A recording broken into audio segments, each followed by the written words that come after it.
আমরা যখন একটা গাছ রোপণ করি তখন সেই গাছটা বড় হওয়ার আশা করি যে বড় হলে ফল দিবে, তারপরে হয় আম হোক, জাম হোক, কাঁঠাল হোক, যে কোনো একটা ফল দিবে। অথবা আমি যে গাছ লাগিয়েছি, ধরুন আমি আমের গাছ লাগিয়েছি, তো আমি অবশ্যই আশা করি সেই গাছে আম হবে, পাকবে, বা কাঁচাতেই আমি খাবো। যে কোনো একটা কিছু আমার মনে চিন্তা ভাবনা নিয়ে আমি গাছটা লাগিয়েছি, বা গাছটা এই কারণে লাগিয়েছি যে সমাজের কাজে আসবে, পথিকের কাজে আসবে, ছায়া দিবে, মানুষের উপকার হবে, বা এলাকার উপকার হবে, বা একটা গ্রামের উপকার হবে। কিন্তু গাছটা আমি লাগালাম ঠিকই, সেই গাছে আমি পানি দিচ্ছি না, তারপরে সেই গাছের আমি সঠিক পরিচর্যা করছি না, গাছে যে পাতাগুলো মরে যাচ্ছে, ঝরে যাচ্ছে, সেগুলোর দিকে আমার কোনো খেয়াল নেই, বা গাছটা বড় হচ্ছে, আপনার পানি দেওয়া, আপনার গুরুত্ব, এসব কিছুই পাই নাই ঠিক মতো। তাহলে আপনার যদি ঠিকমতো সেই গাছটা গুরুত্বই না পেলো, গাছটা যদি ঠিকমতো আপনার কাছ থেকে প্রপার ট্রিটমেন্টটাই, প্রপার যে আপনি কেয়ারিং, যে কেয়ারটাই না পেলো, গাছটা যে বড় হবে, বড় হবার ক্ষেত্রে গাছটা যখন একটু বেড়ে ওঠে তখন সাথে একটু কঞ্চি টাইপ বা একটা লাঠি তার সাথে বেঁধে দিলে গাছটা একটু হাওয়াতে হেলে দুলে বা বেঁকে ভেঙে পড়ে যাওয়ার সম্ভাবনা থাকে। তো এই কাজগুলো আপনি করলেন না। সেই সমস্ত ঝড় বাদল বাতাস, সেই প্রতিকূল অবস্থা পার করে যখন গাছটা এক পর্যায়ে বড় হলো, তখন আপনি হুট করে এসে বলছেন যে কই আম দাও, জাম দাও, কাঁঠাল দাও। কিভাবে দিবে? আপনি গাছটাকে সঠিকভাবে সার, তারপরে যে কীটনাশক বা বিভিন্ন কিছু দিয়ে গাছটাকে ঠিকমতো পরিচর্যা করেননি। গাছটাকে ঠিকমতো আপনি পরিচর্যা না করে তার কাছ থেকে কিভাবে একটা ভালো ফলের আশা করেন? আমার বলার কারণ হচ্ছে যে একটা বাচ্চাকে যখন আপনি বড় করছেন, তার পড়াশোনার খরচ, তার পোশাক আশাক, সমাজে চলতে ফিরতে যা কিছু প্রয়োজন টুকিটাকি, এই জিনিসগুলো যখন আপনি তাকে দিবেন, প্রপারলি দিবেন বা দেওয়ার চেষ্টা করবেন, তখন সে কিন্তু প্রপারভাবে পড়াশোনা করে একটা মানুষের মতো মানুষ হবে বা সমাজের কাজে আসবে। কিন্তু তার সমাজে চলাফেরার ক্ষেত্রে যে জিনিসটা প্রয়োজন আপনি তাকে দিলেন না।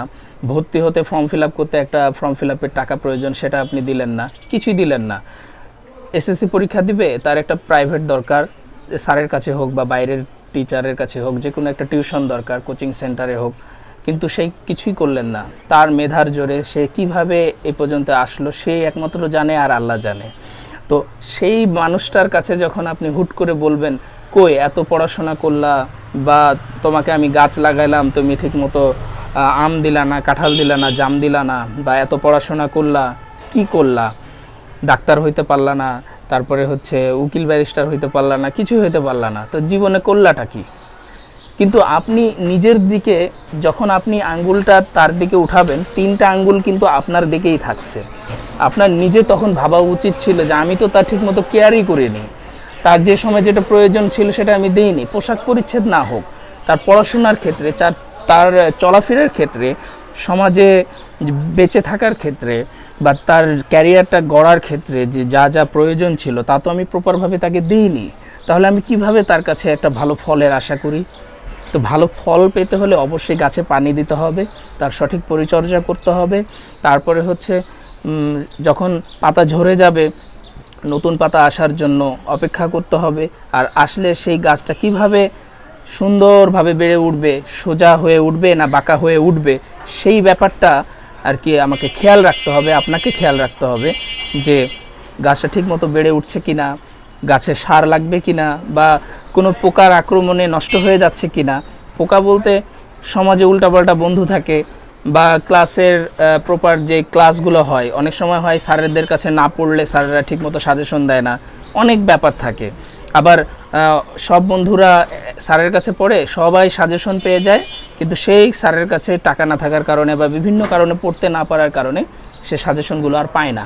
তখন পড়াটা পিছিয়ে গেল। সে নিজের চেষ্টায় নিজেই আস্তে আস্তে আস্তে আস্তে এসএসসি পাস করে, ইন্টার পাস করে, ইউনিভার্সিটি লেভেল শেষ করে, তারপরে যে কোনো একটা চাকরিতে ঢুকে বা ঢুকতে পারে না, বা যে কোনো কিছু, বা কেউ মামা খালুর জোর দিয়ে একটা ভালো জব পেয়ে যায়, বা বিভিন্নভাবে নিজের ক্যারিয়ার গড়ে ফেলে। কিন্তু যখন ওই ব্যক্তিটাকে বা ওই ছেলেটাকে, ওই বাচ্চাটাকে যার আপনি পানি দেন নেই ঠিক মতো, সঠিক সময়ে তার খোঁজ খবর রাখেননি, সঠিক সময়ে তাকে পরিচর্যা করেননি, বা সমাজের যে কোনো পর্যায়ের ক্ষেত্রেই আপনি সঠিক সময়ে তাকে কেয়ার করলেন না, হুট করে একদিন এসে বলবেন আমাকে এটা দাও ওটা দাও, তা কি সম্ভব? কোনো মতেই সম্ভব না। তা আমাদের উচিত সবাইকে কেয়ার করা, ছেলেদের মাকে কেয়ার করা, মা যারা আছেন তাদের ছেলেদের কেয়ার করা, সন্তান ছেলে হোক মেয়ে হোক, স্বামী স্ত্রী, যে যার জায়গা থেকে সবাইকে সবার কেয়ার করা উচিত, সবাইকে সবার খেয়াল রাখা উচিত। তাহলেই প্রপার মানুষ হিসাবে বেড়ে উঠবেন। আর যে ফল আশা করেন বা যে জিনিস আশা করেন সেই জিনিসটা প্রপারভাবে পাবেন। আপনি কাউকে ইজ্জত করলেন না, হুট করে বললেন যে আমাকে সে ইজ্জত করলো না, বড় হয়ে সে কী ইজ্জত করবে? ছোটোবেলায় তো তাকে আপনি স্নেহ করলেন না ঠিক মতো, বা তাকে শেখালেন না যে বড়োদেরকে এভাবে ইজ্জত করতে হয়, বা বড়োদেরকে দেখলে এভাবে সালাম দিতে হয়, বা ছোটদের কোনো বেয়াদবি দেখলে তাকে শেখালেন না, তাকে তার মতো চলতে দিলেন। আপনার সামনে দাঁড়িয়ে দাঁড়িয়ে সিগারেট খাচ্ছে, তাকে বললেন না তুমি ছোট মানুষ, তুমি এসব কেন খাচ্ছ, এই বিষয়ে আপনি সতর্ক করলেন না। সে তো বড় হয়ে আপনার সামনে, বড় কি ছোটোবেলাতেই আপনার সামনে সিগারেট খাচ্ছে, তাহলে বড় হলে তো সে আরও বেয়াদব হবে বা সে আরও পথভ্রষ্ট হয়ে যাবে। এটা হওয়াটাই স্বাভাবিক। তো ভালো থাকবেন। আসসালামু আলাইকুম।